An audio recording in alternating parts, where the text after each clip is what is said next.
tiens d'abord à vous remercier de m'avoir invité à votre microphone. Donc l'Algérie participe pour la première fois dans cet événement qui est quand même assez important. C'est un grand événement beaucoup plus culturel, touristique et publicitaire pour le plat du couscous. Donc moi je suis très contente pour ce jumelage algéro-tunisien pour refaire valoir ce bon plat qui est quand même devenu universel. Donc moi je pense que ce n'est pas le secret de tout le monde. Et d'ailleurs vous êtes en train de voir la diversification du couscous algérien et ça c'est par rapport à la richesse que connaît l'Algérie dans son patrimoine culinaire. Évidemment c'est régional. D'ailleurs, comme vous voyez, il y a une grande panoplie de plats de couscous algériens qui représentent chaque région d'Algérie. Donc, moi, je prends l'exemple du couscous de la région de Constantine, bien évidemment, qui a une cuisine notoire. Bon, ça, c'est une évidence, hein. Donc, le couscous constantinois s'appelle mhawar. C'est un couscous blanc. Et vraiment c'est un couscous qui a une suprématie dans l'espace culinaire. Nous avons aussi le mziyet qui appartient non seulement à Constantine mais à la région d'Alger. Mais son nom à la région d'Alger s'appelle hammoum. Mais vous voyez un petit peu la diversification non seulement des noms mais aussi du plat. Nous avons aussi le couscous à base d'herbe. À base d'herbe, c'est la région des Aurès.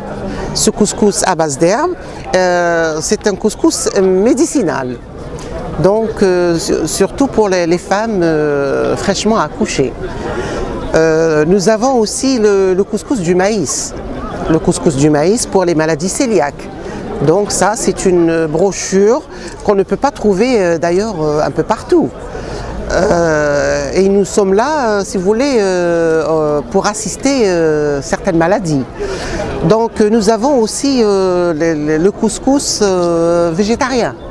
Nous avons aussi les couscous qui représentent la région de Hidab el-Oulia.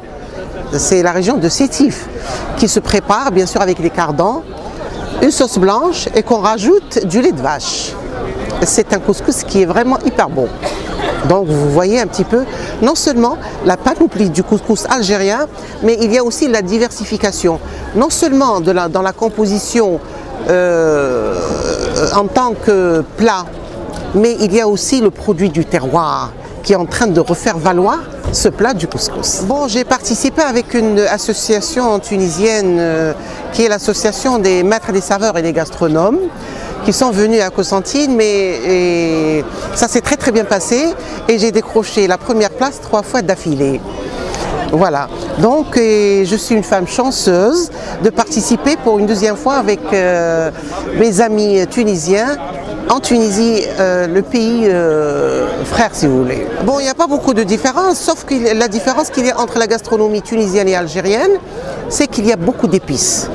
Donc nous, dans la région d'Algérie, on n'utilise pas beaucoup d'épices.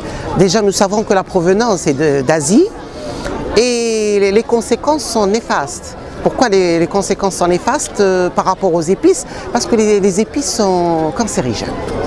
Donc c'est la raison pour laquelle, et généralement Constantine, bon je parle peut-être beaucoup de Constantine parce que j'aime beaucoup cette ville, on n'utilise pas les épices. Mais par contre certaines régions du sud utilisent beaucoup les épices.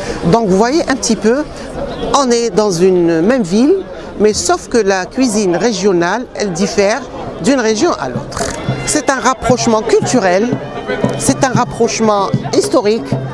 Et moi je qualifie ça d'un pont ou d'un vecteur de relations civilisationnelles.